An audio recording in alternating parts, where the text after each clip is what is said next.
홍섭입니다. 자, 이번 시간엔 2024년 산업기사 2회 문제를 풀어보도록 할게요. 자, 문제 1번을 보겠습니다. 전기공사 법령에 따른 등록사항의 변경 신호에 대한 내용 중에 공사업자는 등록사항 중 대통령으로 정하는 중요 사항이 변경된 경우에는 시도시사에게 그 사실을 신고해야 한다. 이때 대통령령으로 정하는 중요 사항을 두 가지만 쓰시오라고 했어요. 제가 공사업체를 하나 여기에 운영을 하고 있다라고 한번 해볼게요. 공사업체를. 근데 제가 자 이렇게 됐어. 여기를 원래는 S 회사였는데 이걸 A 회사로 명칭을 바꿨단 말이에요. 근데 기존의 S 회사로 가지고는 우리가 공사를 할 수가 없겠죠. 그래서 첫 번째는 상호 또는 자, 명칭이 바뀌었을 때 이 부분에 대해서 신고를 해야 될 것이고, 두 번째는 이 A라고 하는 회사를 만들면서 제가 이 지역이 아닌 타 지역으로 이사를 갔단 말이에요. 그러면 영업소에 자, 소재지, 그 소재지에 대한 신고를 해야 될 것이며, 세 번째 S에서 A로 지금 회사를 바꿈으로써 대표자도 바꿨단 말이에요. 그래서 그 대표자도 신고를 해야 되겠죠. 그래서 그 대표자도 신고를 해야 되더라 이거예요. 그 다음에 이제 자본금도 바뀌면 이제 자본금에 대한 신고도 하는데 그 자본금에 대해서도 우리가 자 신고를 해야 될 것이고, 다섯 번째 전기공사 자 기술자에 대해서도 바뀌면 신고를 해야 될 거 아니에요.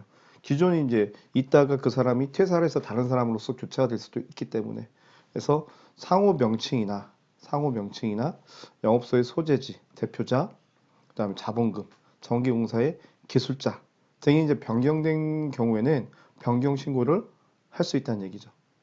이해되시겠죠? 1번 문제는 이런 문제들은 새로 이제 나온 문제이기 때문에 여러분들이 이런 부분에 대해서는 분명히 알아두셔야 될 필요는 있다라고 저는 생각을 합니다. 그래서 잘 알아두셨으면 해요. 1번 문제는. 자, 2번 문제를 볼게요. 길이 50km인 송전선의 한 줄마다의 애자수가 300여원이에요. 300여. 1년에 누설 저항이 10의 3승 메가옴이라면 이 선로의 누설 컨덕턴스를 구하시오라고 했어요. 주어진 조건 이외에는 고려하지 않는다. 송전선로가 철탑이 자 이렇게 있다라고 봐볼게요. 이게 50km예요. 50km. 50km가 있는데 이게 총 300개가 병렬 연결되어 있겠죠. 50km에. 이때 누설 저항이 10의 3승의 메가옴이에요. 그럼 이때 누설 컨덕턴스는, 그럼 누설 컨덕턴스 G는 자 누설 절연 저항분의 1이 될 거 아니에요. 그럼 이제 절연 저항을 구하면 되는데, 자 그 절연 저항은 어떻게 구할까요? 그죠? 개수에 대한 저항의 값을 나누게 되면 자 전체 절연 저항을 구할 수 있을 것이니까, 자 요게 n이라고 하는 것은 총 300개고 그때 절연 저항은 10의 3승에 곱하기 10의 6승이 되겠죠. 그러면 여기는 얼마가 될까요? 그렇죠. 절연 저항은 300에 대한 10의 9승이 된다 알아보시면 될 것 같아요. 그러면 분의 1이니까 절연 저항 분의 1이니까 여기는 10의 9승에 대한 300이 되겠죠. 그러면 여기는 300 곱하기 10의 마이너스 9승이 돼요. 근데 여기서는 마이크로 몰을 구하라고 했기 때문에 곱하기 10의 6승이 되면 자, 여기는 얼마가 될까요? 0.3이 되겠죠. 0.3에 대한 이 부분에 대해서 하나 둘 셋이니까 0.3에 대한 자 0.3에 대한 마이크로 뭐가 되더라. 이렇게 해서 해석을 할 수 있을 겁니다. 이렇게 되게 되면 10의 마이너스 3승이니까 이해되시겠죠? 그래서 이렇게 해서 우리가 자, 누설 컨덕턴스의 값을 구할 수 있었어요. 이거는 우리가 필기 교재에서 전력공학의 필기 교재 저항 부분에서 1장 저항 부분에서 우리가 이제 구할 수 있었던데, 선로정수라고 하는 부분 여러분들 기억나나요? 그 선로정수 부분에 RLCG라고 하는 부분에 저항 부분에서 필기에서 주어졌던 문제인 것 같아요. 그래서 이런 부분들은 필기 문제집에도 있는 문제이기 때문에 여러분들이 그런 문제들을 잘 살펴보시고 다시 한번 풀어보시면 충분히 풀 수 있는 문제다 라고 정의하고 있습니다. 자, 3번 문제를 한번 봐볼게요. 자, 부등률의 정의를 쓰시오라고 했어요. 자, 우리 부등률이라고 하는 것은 수용가가 2개 이상이 되었을 때, 수용가가 2개 이상이 되었을 때, 그렇죠? 2개 이상이 되었을 때, 부등률이란 그 2개 이상이 되었을 때의 합성, 자, 최대 수요 또는 수용 전력에 대한 각 개별 수용가죠. 각 개별 수용가의 자, 최대 전력의 합의 비인데 그 값은 1보다 크거나 같다라고 볼 수 있겠죠. 1보다 크다라는 얘기는 각각의 수용가에서 최대 전력을 사용하고 있는 시간 대역이 각각 다르다는 얘기고 1과 같다는 얘기는 최대 전력을 사용하고 있는 시간 대역이 같다라는 의미와 같다라고 볼 수 있겠죠. 그래서 우리는 부등률의 정의는 이렇지만 전력 사용 기기를 동시에 사용하는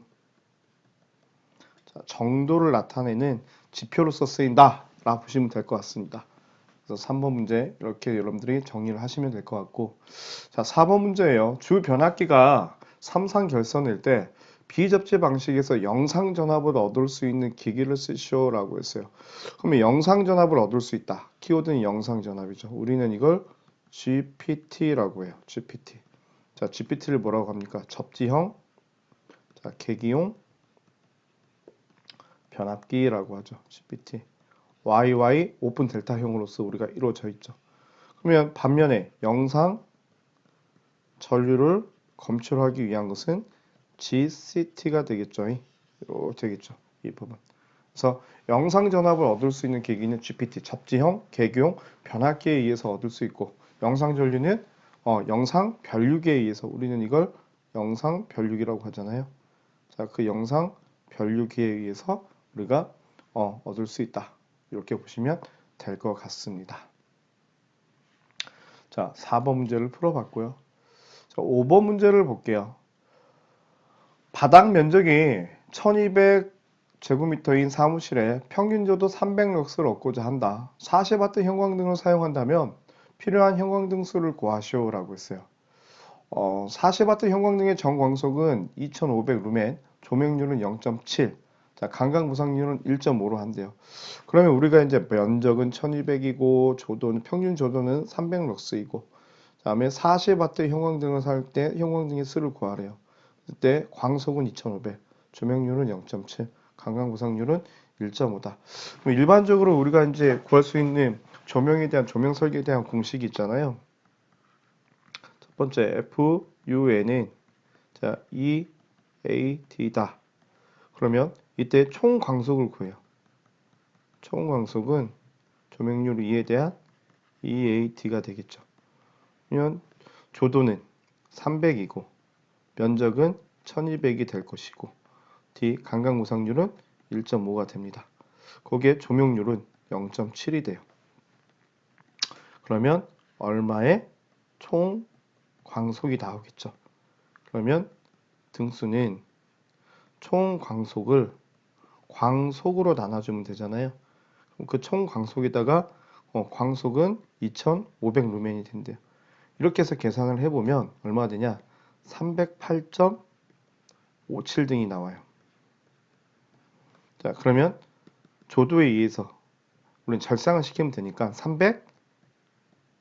9등이 필요하더라. 그래서 형광등의 수는 총 309개의 등이 필요하다라고 보시면 될 것 같습니다.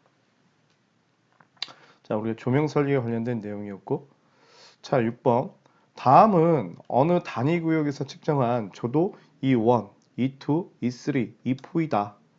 측정된 조도를 사용하여 사전법에 따른 평균 조도를 구하시오라고 했어요. 꼭지점 사이의 거리는 동일하다. 그럼 사전법에 의해서 구하는데 우리는 산술적인 평균을 구한다라고 보시면 돼요. 그래서 이때 평균 조도. 자, 평균 조도 이는 자, 4개잖아요. 4등분 하는 거지. 거기에 E1 플러스 E2 플러스 E3 플러스 E4를 가지고 4로 나눠주면 되잖아요. 그러면 이때 E1은 20럭스이고 E2는 15럭스가 되죠. 다음에 E3는 20럭스가 될 것이고, 자, E4는 15럭스가 돼요. 이걸 4로 나눠줘 보니까 얼마가 돼요? 17.5럭스가 되더라고요. 그래서 이때 자, 4전법에 따른 평균 조도는 17.5럭스가 된다. 이렇게 보시면 될 것 같습니다. 우리가 조명에 관련된 문제 중에 조도를 계산하는 문제, 첫 유형의 문제가 나왔어요. 이런 부분들은. 이 부분들은 산술적인 계산을 한다라고 보시면 될 것 같습니다. 자, 우리가 이렇게 살펴봤고요. 다음 문제를 살펴볼게요. 자, 7번 문제를 볼게요. 7번 문제. 자, 그림 같은 계통의 기기의 A점에서 완전 지락이 발생하였다. 자, 이때 다음 각 물음에 답하시오라고 했어요.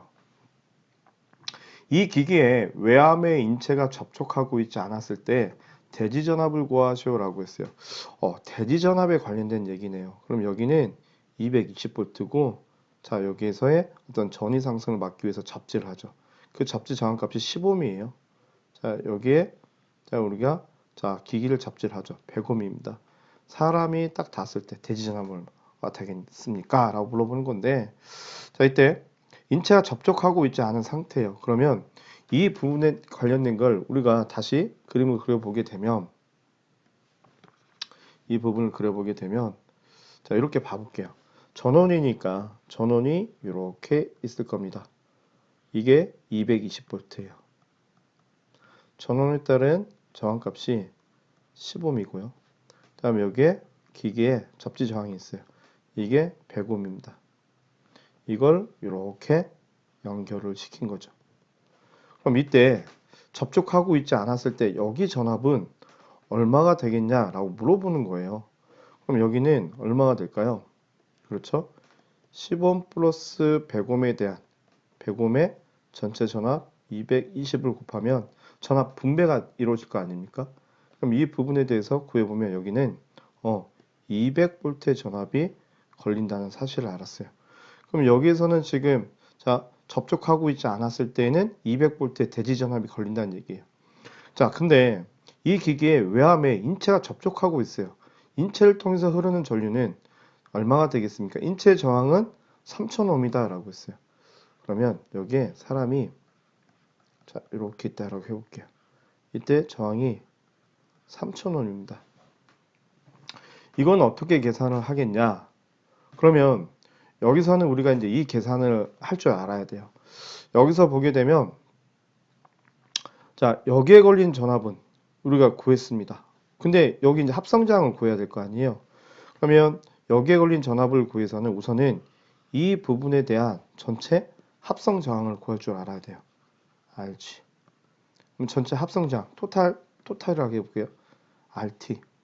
자, RT라고 해볼게요. 그럼 여기는 자, 100 플러스 3000에 자, 100 곱하기 3000ohm이 되겠죠. 이게 자, 여기에 걸린 저항이 됩니다.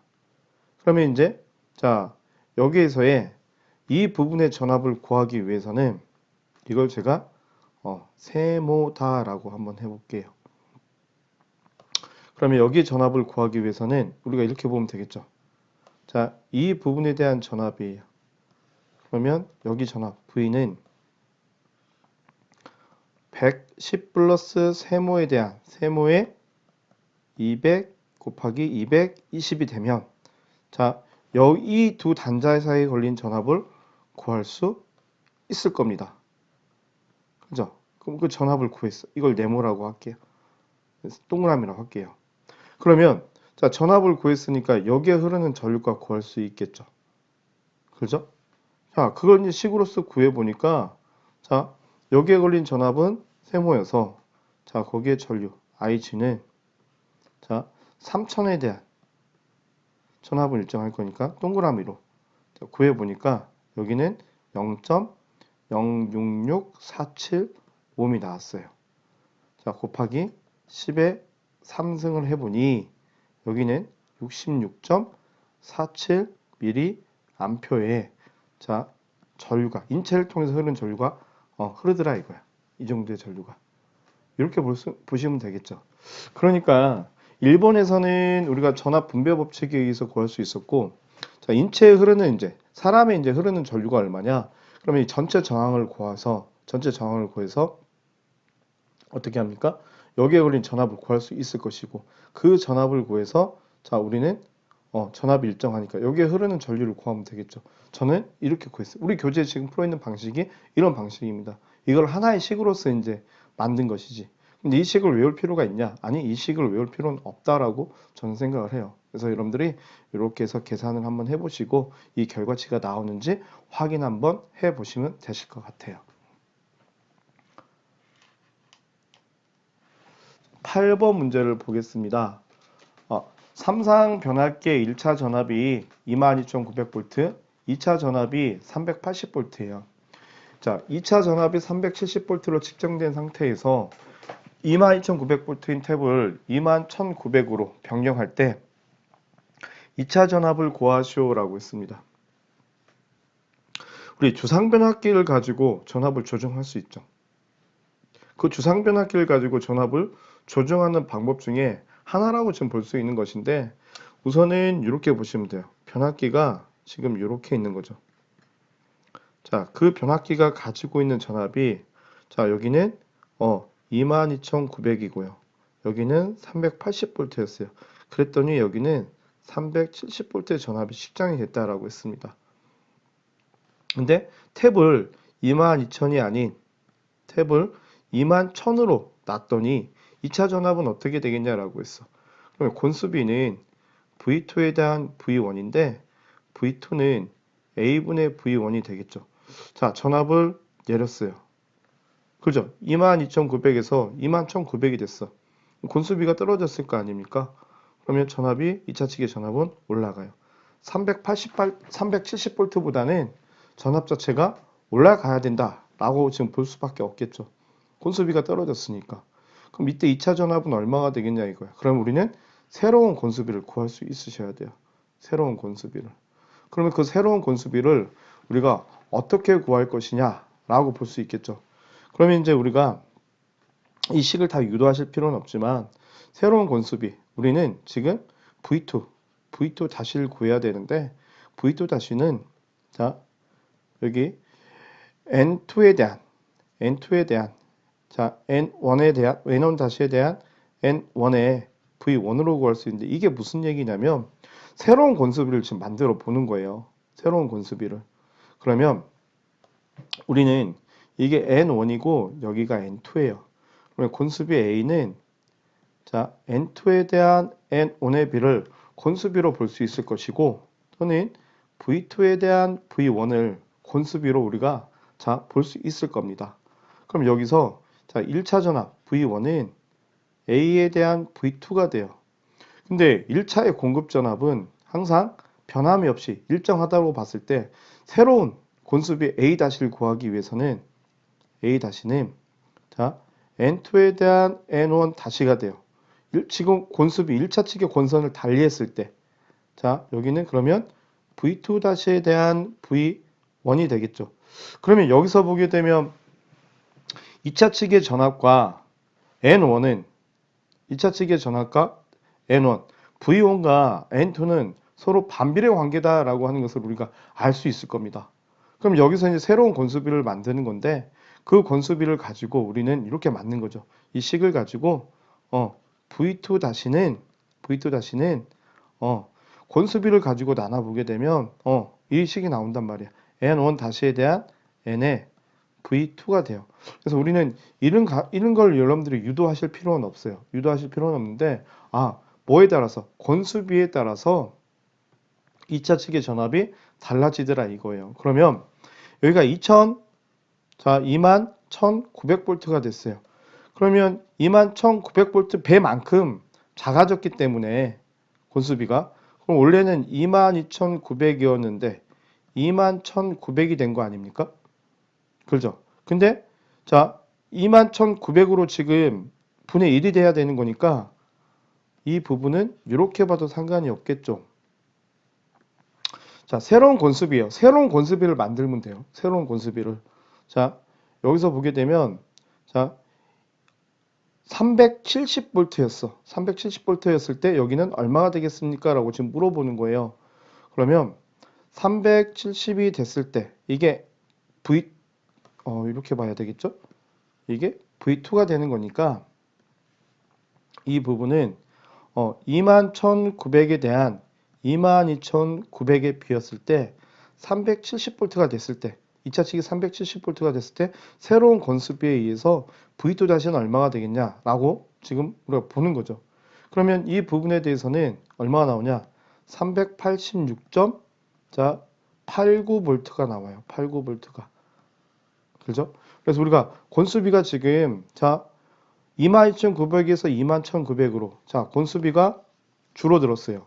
건수비가 줄어드니까 2차 측의 전압은 올라간다는 사실은 우리는 이걸 통해서 이미 알고 있는 거죠. 전압은 올라갈 것이다. 380V보다는 올라갈 것이다. 그러면 새로운 건수비를 만들어 줘야 되는데 그 새로운 건수비 여기서 주어지지 않았잖아요. 그럼 우리가 이걸 만들어야 되겠죠. 그래서 21,900V로 변경이 됐을 때 원래는 22,900이었잖아요. 그래서 21,900이었을 때 21,900이었을 때 22,900에 대한 370을 곱해보니까 386.89V가 나오더라.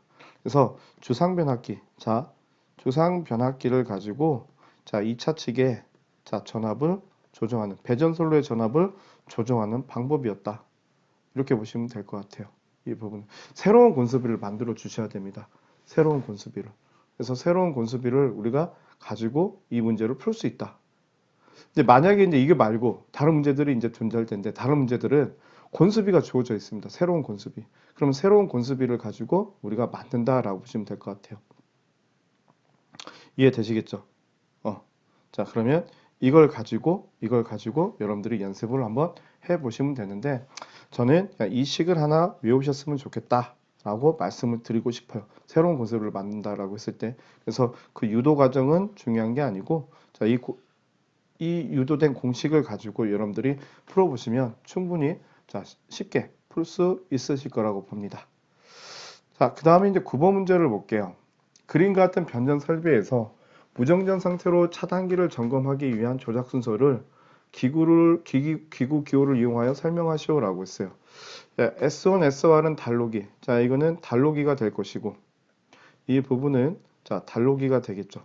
달로기가 될 것이고 T1은 바이패스. T1은 바이패스 달로기예요. TR은 변압기이고 평상시에는 여기는 T1은 개방이 되어 있다라고 합니다. 그러면 이걸 지금 전원이 무정전 상태에서 점검하기 위한 조작 순서를 쓰라는 거 아닙니까? 그러면 우리는 이걸 이 바이패스를 이용하는 거죠. 제가 만약에 점검하고 싶어서 여기 이제 차단기를 차단을 시켜버리게 되면 여기는 정전이 됩니다. 그래서 이제 우리가 점검을 하기 위해서는 뭐부터? 그렇죠. 여기부터 이제 시작을 해야 되겠죠. T1. T1에 평상시에는 오프가 되어 있는데 ON을 시켜줘요. 그러면 전류가 여기서 이렇게 흘러서 이렇게 흘러서 들어올 것이에요.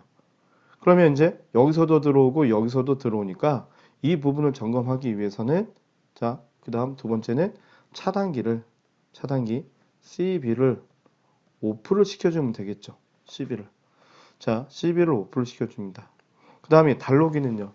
달로기는 차단기가 차단이 되어야지만 동작을 시킬 수 있기 때문에 어디부터 이제 부하 측에 있는 달로기부터 우리가 오프를 시킨다라고 보시면 될 것 같아요. 그리고 전원 측에 있는 달로기를 오프를 시키면 되겠죠. 이렇게 해서 이제 우리가 차단기를 점검할 수 있더라 이거예요. 그럼 점검이 끝났어. 이걸 제가 투입하고 싶어요. 그럼 이제 뭐부터 해야 됩니까?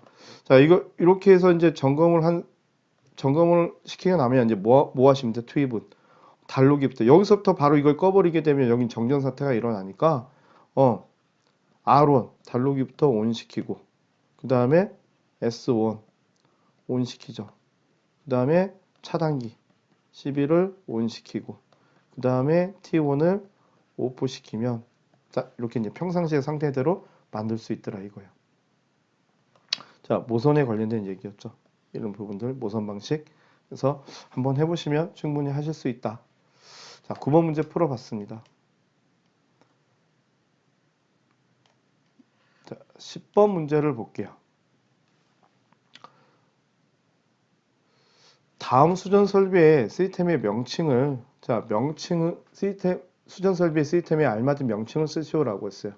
자, 전기 사업자가 있고요. 이 부분은, 자, 이렇게 해서 지금 루프식으로 이렇게 이동을 하고 있는 거예요.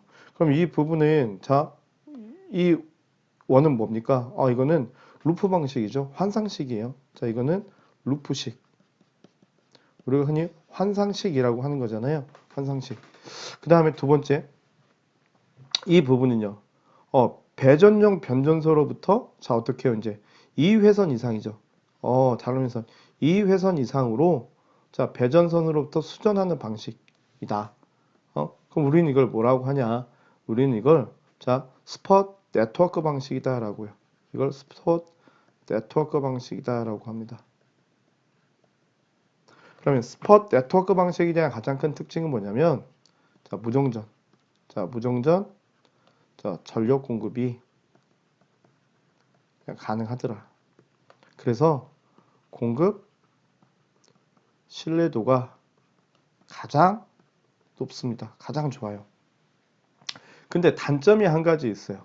이게 다 네트워크화 되어 있기 때문에 인축에 대한 감전 사고가 빈번하게 일어납니다.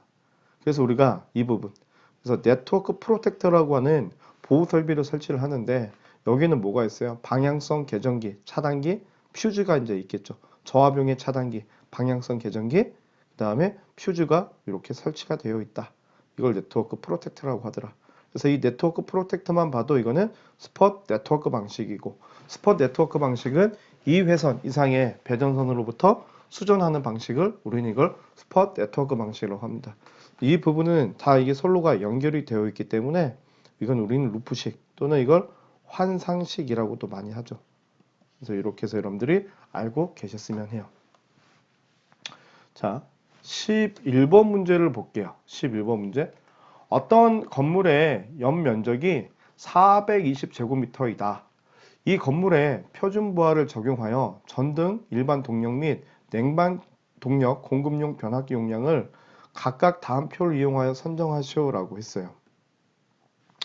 변압기 용량을 선정을 해야 되는 부분입니다. 그래서 전등은 단상부하이고요. 역률은 1이에요. 자, 일반 동력과 냉방 동력은 3상입니다. 역률은 0.95와 0.99예요. 그럼 이때 변압기 용량을 산정하시오라고 했어요. 그러면 이제 여기서부터 변압기부터 한번 봐볼까요? 수용률이 존재하니까 우리는 수용률을 이용해서, 자, 변압기 용량을 산정을 한번 해보겠다 라 보시면 될 것 같아요. 그러면 우리는 수용률을 이용할 거니까 수용률은 내가 가지고 있는 설비 용량에 대한 최대 전력의 100분의 1 값이며, 이때, 자, 최대 전력은 설비 용량 곱하기 수용률이에요. 그럼 이게 킬로와트이고, 그럼 이 변압기 용량을 산정하기 위해서는 이 킬로와트를 코사인 세타로 나눠주면 되는 거잖아요. 그럼 첫 번째, 전등이죠. 전등. 그럼 전등에 대한, 자, 변압기 용량은, 여기서 보시면 될 것 같아요. 여기서 보게 되면 면적이 지금 420입니다. 그럼 여기는 이렇게 되겠죠. 제곱미터당 와트인데 이걸 제곱미터로 곱해야지만 뭐가 돼요? 와트가 될 것이고, 그 다음에 역률로 나누면 되는 거잖아요. 자, 그러면 여기는 30 곱하기 420이 돼요. 면적은 420이 됩니다. 자, 곱하기 수용률은 0.75가 되겠죠. 곱하기 10에 마이너스 3승이 되면 돼요. 자, 이걸 우리는, 자, 1로, 어차피 역률은 1이니까 1로 나눠주면 이 수치가 될 겁니다. 그럼 여기서 이제 이렇게 우리가 30 곱하기 420을 제가 이렇게 보게 되면 이걸 1로 나눠줘도 상관이 없겠죠. 왜냐하면 이렇게 돼야지만 볼트 암페어가 되는 거니까. 그러면 이걸 계산기를 눌러보면 이게 9.45 킬로볼트 암페어가 돼요. 표에 이거에서 9.45를 수용할 수 있는 것은 10이 되겠죠. 그죠? 그래서 단상 변압기. 자, 단상 변압기. 자, 10kVA짜리를 선정을 하겠다라고 보시면 될 것 같아요. 자, 그 다음에 두 번째는 일반 동력입니다. 자, 일반 동력에 대한 자, 변압기의 TR 용량을 구해 볼게요. 그러면 여기는 50 곱하기 자, 표준 부하가 50이고 면적은 420이 될 겁니다. 이걸 역률 0.95로 나눠줘야 되겠죠. 자, 곱하기 수용률은 0.65가 돼요. 곱하기 10의 마이너스 3승이 되면 되겠죠. 자, 그러면 이게 14.37이 돼요. 그럼 3상이니까 14.37을 수용할 수 있는 것은 여기 15가 되겠죠.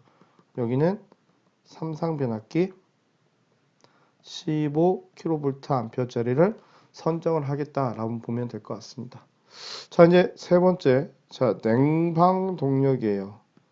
냉방 동력에 대한 변압기의 용량은 냉방 동력은 표준 부하가 35이고요. 면적이 420이에요.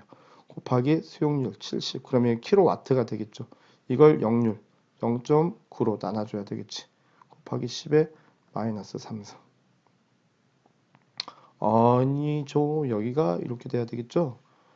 0.7이 돼야 돼요. 0.7이. 얘가 0.7이 돼야 되겠죠. 자, 이렇게 해서 계산기를 눌러보니까 여기는 11.43이 됩니다. 3상이고 11.43을 수용할 수 있는 것은 똑같이 여기도 3상 변압기 15kVA짜리를 선정을 하겠다. 이렇게 해서 보면 되실 것 같아요. 이해되셨죠? 근데 여기서 이제 전체 변압기 용량을 구한다고 한다면 부등률이라고 하는 걸 적용해서 구할 수 있을 텐데 여기서는 각각의 주어진 전등, 일반 동력, 냉방 동력에 대한 각각의 변압기 용량을 산출하라고 했기 때문에 우리는 여기 수용률에 관련된 부분을 가지고 자, 변압기 용량을 선정을 했습니다. 이해되시겠죠? 자, 12번 문제요. 전기설비 기술 기준에 따른 용어의 정의 중에 보기에서 알맞은 용어를 쓰시오라고 했어요. 자, 급전소, 개폐소, 배선, 발전소, 변전소, 전선로, 전로, 전선이 나와 있습니다. 자, 이때 전력계통의 운용에 관한 지시 및 급전 조작을 하는 곳. 전력계통의 운용 및 지시 및 급전 조작을 하는 곳. 우리는 이걸 뭐라고 합니까? 그렇죠. 1번에 이걸 급전소라고 해요. 급전소. 그 다음에 강전류 전기의 전송을 사용하는 전기 도체, 전선을 얘기하는 것 같아요. 절연물로 피복한 전기 도체 또는 절연물로 피복한 전기 도체를 다시 피복한 자, 전기 도체를 말한다. 우리는 이걸 전선이라고 하죠. 전기 도체. 그죠? 자, 그 다음에 통상의 사용 상태에서 전기가 통하고 있는 곳. 평상시 전기가 통하고 있는 곳. 우리는 이걸 전로라고 합니다. 전로. 그래서 우리는 전로라고 하죠. 이 부분을. 그 다음에 발전소, 변전소, 개폐소. 이에 준하는 곳. 전기 사용 장소 상호 간에 전선 및 이를 지지하거나 수용하는 시설물. 우리는 이걸 뭐라고 합니까? 이걸 전선로라고 해요. 전선로. 이해되시겠죠? 전선로에는 가공전선로, 지중전선로, 옥상, 옥측, 그죠? 그 다음에 터널한 전선로, 수상전선로, 물밑전선로가 존재하더라. 이런 부분들. 그래서 자, 정확한 개념을 알아야지만 풀 수 있는 건데 여기서 보게 되면 자, 전력계통의 운영에 관한 지시 및 급전 조작을 하는 곳. 여기 전기 도체. 전기 도체이기 때문에 여기는 전선이 될 수밖에 없을 것이고. 자, 여기서는 전기가 통하고 있는 곳, 전로. 그 다음에 발전소부터 수용관까지 이르는 모든 전선이 총 집합체. 이렇게 볼 수 있을 거예요. 맞죠? 그래서 이런 부분들은 여러분들이 정확한 개념을 알고 계셔야 되겠다. 자, 13번. 한국전기설비 규정에 따른 콘센트 시설에 대한 내용입니다. 다음 빈칸에 알맞은 수치를 쓰시오라고 했어요. 자, 욕조나 샤워 시설에 있는 욕실 또는 화장실 등 인체가 물에 젖어 있는 상태에서 전기를 사용하는 장소에 콘센트를 시설하는 경우 다음에 따라 시설해야 한다. 그래서 콘센트에 관련된 규정인데 전기용품 및 생활안전관리법 법에 적용을 받는 인체 감전 보용 누전 차단기. 자, 인체 감전 보용 누전 차단기가 되겠죠. 전격 감도가 물이 있기 때문에 감도 조류가 떨어져야 됩니다. 우리가 일반적으로 접지를 생략하는 곳에서는 30mA가 기본인데 물기가 있기 때문에 이보다는 감도 조류가 더 떨어져야 돼요. 그래서 15mA 이하, 동작 시간은 0.03초죠. 이하의 전류 동작하신 거에 하나고, 절연 변압기 용량은 얼마요? 3kVA 이하인 것에 하나다. 이때에는 자, 우리는 콘센트에다가 콘센트를 시설해야 된다. 이해되시겠죠? 우리가 또 많이 공부했을 때에는 뭐가 있었냐면 접지 공사를 생략하는 장소가 있었어요. 그 중에 하나가 인체 감전 보용 누전 차단기가 설치가 되어 있다. 그때는 전격 감도 전류가 30mA죠. 나머지 동작 시간과 전류 동작해인 것은 똑같습니다. 근데 감도 전류가 물에 젖어 있는 상태이기 때문에 떨어져야 돼. 그래서 15mA가 돼야 될 것이고, 절연 변압기는 똑같죠. 용량이 3kVA 이하인 것에 대해서는 접지 공사를 생략할 수도 있고, 그런 부분에다가는 콘센트를 시설해야 되더라. 자, 이런 내용이 있었습니다. 자, 14번 문제를 볼게요. 도면은 CT 2대를 V 결선하고 OCR 세대를 결선한 도면이다. 이 도면을 보고 다음 각 물음에 답하시오라고 했어요. 자, OCR 중에 3번. 자, 3번의 OCR은 어떤 전류의 상에 전류와 크기가 같은지 쓰시오라고 했어요.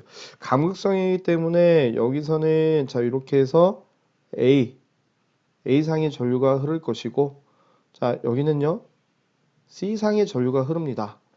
그러면 여기는요, 우리가 이렇게 보게 되면 여기는 IA가, 여기는 IC의 전류가 흘러요. 그럼 평형 3상이기 때문에 이 C상에는 어떻게 돼요? 여기가 IA이고 120도 이상 차가 있겠죠. 여기는 IB, 그 다음에 여기는 자, IC가 돼요. 그 벡터적인 합의 크기가 이렇게 되겠죠. 그러면 여기에 이 상의 전류가 흐릅니다. 그럼 이거나 요거나 크기가 똑같을 거니까 여기서는 반대 방향에 I, B상의 전류가 흐르겠죠. 그래서 여기는 B상의 전류가 흘러요. B상 전류가. 자, OCR은 주로 어떤 원인에 의해서 동작하는지 쓰시오라고 했어요. OCR은 우리는 자, 단락 사고에 의해서 많이 동작을 하겠죠. 과전류 또는 단락전류 또는 과전류, 과부하 전류에 동작을 한다. 자, 통전 중에 전류가 흐르고 있었을 때 변류기 2차 측 기기를 교체하고자 할 때 가장 먼저 취해야 할 조치는 했어요. 가장 먼저 취해야 할 조치는 우리 이런 거 공부하신 적 있으실 거예요. 여기도 마찬가지지만 저희가 이렇게 한번 봐볼게요. CT가 이렇게 있어요. 자, 점검을 하고 할 때, 교체하고자 할 때, 변류기 2차 측을 교체하고자 할 때 먼저 해야 되는 것은, 만약에 이 부분을 개방을 해버리잖아요. 개방을 시켜버리게 되면, 자, 여기처럼 개방을 이렇게 해버렸어요. 그러면 이제 임피던스가 무한대 될 거 아니에요. 그럼 여기 단자 전압은 임피던스에 대한 전류야. 그럼 여기는 뭐가 돼? 과전압이 발생이 될 수밖에 없어요. 그래서 2차 측을 교체할 때는 자, 여기를 어떻게 합니까? 쇼트를 시키죠. 그러면 전압이 0으로 떨어질 거니까. 그래서 가장 먼저 취해야 될 것은 2차 측을 자, 쇼트를 시킵니다. 뭐 하기 위해서? 2차 측의 절연을 보호하기 위해서. 이해되시겠죠? 그래서 14번 문제를 이렇게 풀어봤어요. 자, 그 다음에 15번. 어떤 화력발전소에서 시간당 중유가 12톤이에요. 12톤입니다. 써서 평균 전력이 4만 킬로와트를 얻고 있다. 중유의 발열량이 자, 10,000 킬로칼로리일 때 효율을 구하시오라고 했어요. 그러면 효율은 어떻게 될까요? 들겠죠? 자, 우리는 여기서 이제 보시게 되면 효율이라고 하는 것은 자, 입력과 자, 출력의 자, 백분율값. 이걸 효율이라고 해요. 그럼 여기는 입력으로는 우리가 이제 뭘 써야 되냐? 그렇죠. 전기를 얻어야 되는 거니까. 그럼 전기는 혹시 여러분들이 이 공식 기억하십니까? 860kcal는 자, 1kcal란 1kWh란 860kcal이다. 그래서 우리는 킬로칼로리와 킬로와트아워를 이렇게 해서 우리가 쓸 수 있는 거잖아요. 그죠? 그래서 수식 자체가 우리는 킬로와트아워를 칼로리 단위로 바꿀 수 있다. 대신에 거기에는 860이 필요하겠지. 그래서 자, 열량이고 자, 여기는 열량이에요. 그럼 여기는 mH가 되겠죠. 자, 여기는 발전량이에요. 그럼 여기는 860의 pH가 됩니다. 그러면 자, 여기는 자, 얼마가 돼요? 860이 될 것이고 여기는 4000이 되겠죠. 4만이 됩니다. 그죠? 시간당이니까 1시간을 봤을 때 그때 m이라고 하는 것은 중유톤이에요. 12톤이죠. 10의 3승이 될 거예요. 킬로그램 단위니까. 여기 킬로그램 단위니까. 자, 여기는 발열량이죠. 여기는 얼마? 만이 될 겁니다. 만. 자, 곱하기 자, 100분율값. 그랬더니 여기는 얼마 나오냐? 28.67%가 나온다는 사실을 알았어요. 그래서 여러분들이 자, 이때 이 공식을 여러분들 효율 구하는 공식이 나올 텐데 이 부분들을 여러분들 잘 알고 계셔야 될 것 같아요. 그래서 킬로와트 아워를 킬로칼로리로 환산할 수 있다. 그래서 우리가 전열에서도 860 pH 이타는 뭐 MC 세타 플러스 Q라고 하는 이런 공식이 있는데 뭐 이런 공식을 또 이용을 해봐도 충분히 여러분들이 뭐 풀 수 있겠다. 근데 여기서는 자, 이렇게 되겠죠. 860 pH는 이타에다가 mH가 돼야 된다. 입력과 출력을 뭘 입력으로 줬고 뭘 출력으로 줬는지에 따라서 효율에 대한 입력과 출력의 값이 다 달라지니까 그걸 여러분들 따져보시면 되겠죠. 그래서 이 공식에 의거해서 여러분들이 문제를 풀어보는 연습을 해보셨으면 합니다. 자, 16번 문제를 볼게요. 16번 문제. 자, 삼상 154kV에 자, 회로도와 조건을 이용하여 점 F점에서 삼상 단락 사고가 발생을 하였을 때 154에 자 100MV 기준으로 단락 전류를 구하시오라고 했어요. 그러면 단락 전류를 구해야 되는데 우리가 자 단락 전류 IS는 첫 번째 100분율값 우리가 퍼센트 임피던스가 존재하기 때문에 퍼센트 임피던스로 볼게요. 퍼센트 임피던스에 대한 100에 자 전격 전류로 구하면 되겠죠. 그러면 삼상이니까 퍼센트 임피던스에 대한 100에 루트 3 V분의 P가 된다는 사실을 알 수가 있죠. 그럼 여기서는 변수가 몇 개야? 퍼센트 임피던스와 전압과 기준 용량을 구하면 되겠죠. 근데 여기서 이제 기준 용량을 얼마라고 했냐면 이건 100이 될 것이고 자 2차 측이니까 자 변압기 2차 측이에요. 그럼 변압기 2차 측은 154예요. 그럼 154에 대한 100MV니까 여기는 루트 3 곱하기 154 곱하기 10의 3승이 될 것이고 자 여기는 100 곱하기 10의 6승이 된다라고 보시면 될 것 같아요. 그럼 여기 이제 퍼센트 임피던스 값만 구하면 되잖아요. 그럼 그 퍼센트 임피던스를 어떻게 구할 것이냐? 자, 100메가를 기준으로 하라고 했습니다. 100메가가 되겠죠? 기준이. 그러면 여기에 보시게 되면 여기 G1은 20메가에 자 20메가의 퍼센트 임피던스가 30이고 여기는 5메가의 퍼센트 임피던스가 30이에요. 그러면 이 부분을 저희가 100메가로 환산을 해볼게요. 그러면 퍼센트 임피던스란 자 퍼센트 임피던스란 10V 자승의 PZ가 돼서 퍼센트 임피던스와 기준 용량은 어떤 관계를 가지고 있습니까? 비례 관계를 가지고 있겠죠. 토탈 임피던스를 구해야 되니까 100메가 기준에서 5배 커졌으니까 이것도 5배 커지면 돼요. 그럼 여기는 100메가 기준으로 20메가였을 때 30%였는데 자 100메가가 되게 되면 여기는 얼마가 돼요? 5가 돼서 150%가 됩니다. 그럼 여기는 퍼센트 임피던스가 150%가 될 것이고, 자, 여기는 자, 5메가였을 때 30%였는데 100메가를 환산해 보면 여기는 600%가 되겠죠. 그러면 여기는 600%가 돼요. 자, 이제 변압기입니다. 20메가예요. 자, 여기는 20메가일 때 10%고 5메가일 때 10%예요. 그럼 여기도 우리가 이렇게 따져보게 되면 20메가였을 때, 자, 20메가였을 때 10%였는데, 자, 이걸 100메가로 환산을 해보면 얼마 돼요? 50%가 됩니다. 그럼 여기는 50%가 돼요. T2는 자, 5메가였을 때 10%였는데 이걸 100메가로 따져보게 되면 여기는 200%가 되겠죠. 여기는 200%가 돼요.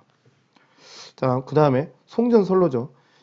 154kV의 용량이 20메가였을 때 5%예요. 그럼 여기도 100메가로 따져보면 21대 5%였는데 100메가는 자, 5가 돼서 25%가 됩니다. 그러면 이걸 이제 계산을 해 보셔야 되잖아요. 그럼 여기서 자, 이렇게 봐볼게요. 이 부분이 요놈하고는 직렬 연결이고요. 이렇게는 직렬 연결이에요. 이것도 직렬 연결이죠. 그러면 이때 전체 퍼센트 임피던스를 구하기 위해서는 자, 합쳐 보니까 얼마가 됩니까? 150과 50이니까 200%가 될 것이고 여기는 600이고요. 200이니까 800%가 될 거예요. 이렇게 되겠죠. 그러면 200과 800은 병렬 연결이고 자, 송전솔로는요. 25%니까 자, 그러면 여기를 볼게요. 토탈 임피던스는 200 플러스 800에 200 곱하기 800이 되고 플러스 25%를 하면 되겠어요. 그러면 이게 얼마 나오냐면 185%가 나와요. 그럼 여기는 185가 되겠죠. 이걸 계산기를 가지고 눌러서 계산을 해보니까 얼마가 나와요? 202점 자, 65 암표에 자, 사고전류, 단락전류를 구할 수 있다더라 라는 사실을 알 수 있었습니다. 이렇게 해서 여러분들이 이제 정리를 잘 하셔가지고 써보시면 되겠죠. 16번 문제. 이해되셨죠? 이런 문제 잘 풀어보셔야 돼요. 고장 계산에 관련된. 자, 17번 문제입니다. 어느 회사에서 한 부지에 ABC의 세 공장을 세워 세대의 급수 펌프 P1, P2, P3로 자, 다음 조건에 따라 급수 계획을 세웠다. 조건과 미완성 시퀀스 도면을 보고 다음 각 물음에 답하시오라고 했어요. A, B, C가 모두 휴무일 때 또는 그중 한 공장만 가동할 때 펌프원만 자, 그 다음에 A, B, C 중 어느 것이나 두 개 이상의 공장만 가동할 때는 P2만 A, B, C가 모두 가동할 때에는 P3만 가동시킨다라고 했어요. 그러면 여기서 보게 되면 자, 첫 번째는 이렇게 보시겠죠. 자, 여기서는 모두가 휴무일 때야. 또는 어느 한 공장만 가동을 지금 할 때죠. 그럼 여기는 P1만 동작을 한다라고 했어요. 그럼 여기는 P1이니까 이것만 동작을 한다라고 했습니다. 이해되시겠죠? 자, 그 다음에 두 개 이상의 공장만 가동할 때는 P2. 그럼 두 개 이상의 공장. 자, 두 개 이상이 됐을 때, 두 개가 됐을 때죠. 그러면 여기는 P2만, P2만 동작을 한다라고 했어요. P2만 동작을 이렇게 하겠죠. 자, 그 다음에 ABC가 자, 모두 가동될 때에는 P3만 가동이 된다라고 했어요. P3만.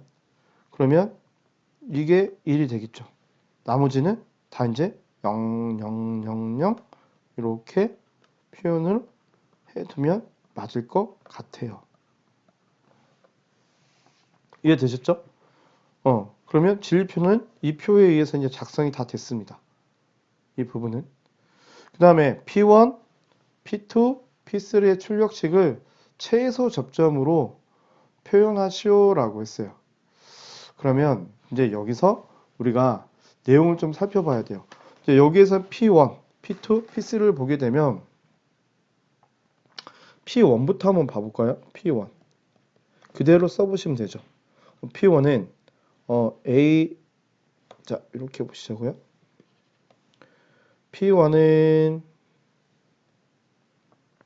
자 A 바, B 바, C 바가 되겠죠. 동작을 하지 않았으니까. 그 다음에 여기는 플러스 자 A, B, C 바가 될 거예요. 00이구나. 반대가 돼야 되는거든요. 여기는 이렇게 돼야 되겠죠. C만 동작을 했으니까 A 바, B 바, C가 될 겁니다. 그 다음에 여기는 A 바, B, C 바가 돼요. 그 다음에 여기는 자 A, B 바, C 바가 됩니다. 근데 우리가 이걸 간략화 시키기 위해서 이제 여기서는 이 두 개 가지고 간략화가 되는데 이거 가지고는 간략화 이거 시킬 수가 없잖아요. 그래서 똑같은 걸 우리가 자 여기다가 A 바, B 바, C 바를 여기도 A 바, B 바, C 바를 이렇게 두 가지를 가지고 간략화를 한번 시켜 볼게요. 그러면 이 두 개 가지고 그다음에 여기는 요놈과 요놈을 가지고 여기는 요놈과 요놈을 가지고 간략화를 한번 시켜 볼게요. 그러면 여기는 A 바, B 바를 보게 되면 여기는 C 바가 될 것이고 그 다음에 이걸 묶어 보게 되면 A와 C 바가 되겠죠. 그러면 여기는 B의 B 바가 될 것이고 자 여기는요 B, C 바가 되겠죠. 그럼 여기는 A 바가 될 겁니다. 그러면 이렇게 계산을 해보면 우리가 불대수에 의해서 얼마가 돼요? 1이죠. 1이니까 여기는 A 바, B 바 자 A 바, C 바 플러스 B 바, C 바가 돼요. 자 우리는 우선은 이렇게 알고 있자고요. 그럼 이걸 가지고 이제 우리가 좀 이따가 회로들을 또 그려야 되니까 그 다음 P2는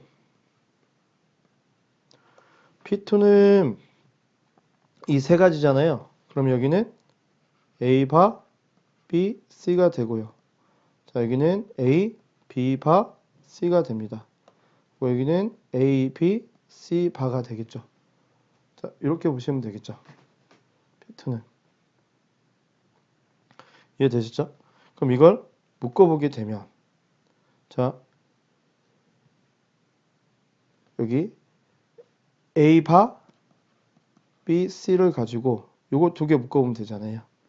그러면 여기는 플러스 A로 묶어보게 되면 B 바 C에 자 B, C 바가 됩니다. 이렇게 되죠. 다음에 P3는 요거도요. A, B, C가 돼요. 그래서 최소 접점으로 인해서 표현을 했습니다. 그러면 자 여기도 이제 자 P1도 이 부분을 묶어볼게요. 그러면 요놈과 요놈을 묶을 수 있으니까 A 바 C 바가 되고 자 플러스 여기는 자 B 바로 묶어보게 되면 여기는 A 바 플러스 C 바가 됩니다. 자 이렇게 이제 묶을 수 있을 거예요. 이해되셨죠? 그러면 이렇게 해서 이제 우리가 2번까지 해봤습니다. 그러면 3번은요. 주어진 미완성의 시퀀스표를 접점과 기호를 표현하여 완성하시오라고 했어요. 그러면 이 부분을 제가 여기다 한번 써볼게요. 다시 P1은 한번 봐볼게요. P1은 최종 결과식이 뭐였냐면 P1은 A바 C바 플러스에 자 B바에다가 A바 플러스 C바예요. 그 다음에 P2는 A바 BC 플러스 A바에 B바 C 플러스 B의 C바가 되는 거죠. P3는 A, B, C가 돼요. 그럼 P3는 A, B, C가 되기 때문에 A 접점으로서 A, B, C 이렇게 우리가 해주면 되겠죠. 그 다음에 P2는요. A 바, 그 다음에 여기에 뭐가 있어요? 자, A 바, B, C예요. B, C. A 바, B, C가 되겠죠. 그럼 여기는 B가 되겠네. 이렇게 B가 되겠죠. A 접점으로. 이렇게. 이게 지금 요놈이죠. 이렇게 도는 거. 그 다음에 여기는요. A고. 자, B 바야. 그럼 여기는 B 바가 돼야 돼. 이렇게. B 바가 돼야 되는 것이고 B 접점이 돼야 되잖아요. 그 다음에 여기는 C가 돼야 돼요. 이렇게 C. 그러면 당연히 여기는 C 바가 되겠지. B 접점. A 접점, B 접점. 그죠? 그 다음에 여기도요. 자, 이제 P1은 자, AC가 돼. 그럼 여기는 A 바야. 여기는 B 접점으로 A가 있어야 될 것이고 여기 이제 됐으니까 여기는요. B 접점으로 B가 돼야 돼요. B 접점으로. 그래서 BC가 되고 그럼 여기는 자, A가 되게 되겠죠. A 바가. 이렇게 해서 우리가 회로도를 만들 수 있었습니다. 미완성 시퀀스. 그러면 시퀀스도를 여러분들이 이제 뭐 해야 돼요? 간략화 시킬 수 있으셔야 돼요. 근데 우리가 방금 했던 것처럼 여기 이 부분을 진리표만 잘 완성을 하시게 된다면 얼마든지 우리가 시퀀스도도 어렵지 않게 그릴 수 있다. 이렇게 보시면 될 것 같아요. 이해되셨죠? 18번 문제입니다. 이제 서지 보호 장치가 나오죠. 자, 서지 보호 장치의 기능에 따른 분류 3가지와 구조에 따른 2가지를 쓰시오라고 했어요. 그럼 기능에 따른 분류에는 뭐가 있냐? 기능에 따른 분류에는 자, 전압 스위치형 SPD가 있고요. 그 다음에 자, 전압 제한형이 있어요. 전압 제한형 SPD가 있습니다. 그 다음에 복합형이 있어요. 복합형이란 전압 스위치형과 자, 전압 제한형이 모두 있는 기능이에요. 복합형 SPD가 있다. 이건 여러분들이 이제 암기를 좀 하고 계셔야 되겠죠. 서지 보호 장치에 대해서는. 서지 보호 장치에 대해서는. 서지 보호 장치 SPD라고 하는 게 뭐예요? 이상 전압으로부터 어떤 기계 기구를 보호하기 위한 설비를 우리는 이걸 SPD라고 해요. SPD. 그래서 거기에는 전압 스위치형 SPD가 있고 전압 제한형이 있고 전압 스위치형과 전압 제한형이 복합형으로 있는 게 존재하더라. 자, 구조에는 원포트형이나 투포트형이냐 이렇게 나누게 되겠죠. 그래서 이게 원포트에 SPD가 있고 투포트에 자, SPD가 존재한다. 이렇게 보시면 되실 것 같습니다. 이런 부분들을 여러분들이 숙지해 주시면 될 것 같아요. 요즘에 보호장치 많이 쓰고 있죠. 그래서 이런 부분들은 여러분들이 빠지지 않고 꼭 기억을 하셔야 되는 부분이다. 자, 19번 문제를 보겠습니다. KSC 0301에 따른 그림의 명칭을 쓰시오라고 했어요. 이거는 별육입니다. CT는 별육이죠. 별육이. 자, TS는 타임 스위치예요. 타임 스위치. 타임 스위치가 된다. 자, 여기는 콘덴서가 되겠죠. 그다음 여기는 전지가 될 거예요. 축전지. 와트아워죠. 전력량계. 그런데 여기는 상자에 있다 해서 이걸 우리는 상자들이라고 합니다. 왜냐하면 전력량계도 상자에 존재하기 때문에 자, 상자들이라고 이렇게 표현을 하곤 하죠. 자, 이렇게 해서 우리가 19번 문제까지 풀어봤어요. 자, 오랜 시간 동안 고생하셨습니다. 고생하셨으니까 여러분들 19문제를 풀어보시면서 다시 이제 여러분들 걸로 정리하시고 우리는 2025년도 또는 그 이후에 어떤 시험을 대비하기 위해서 강좌를 보시는 거잖아요. 그래서 이것만 보시지 마시고 여기에 나와 있는 걸 바탕으로 여러분들 이론 시간 때 배웠던 것도 다 덧붙여 하셔가지고 여러분들 걸로 만드셨으면 합니다. 자, 수고하셨습니다.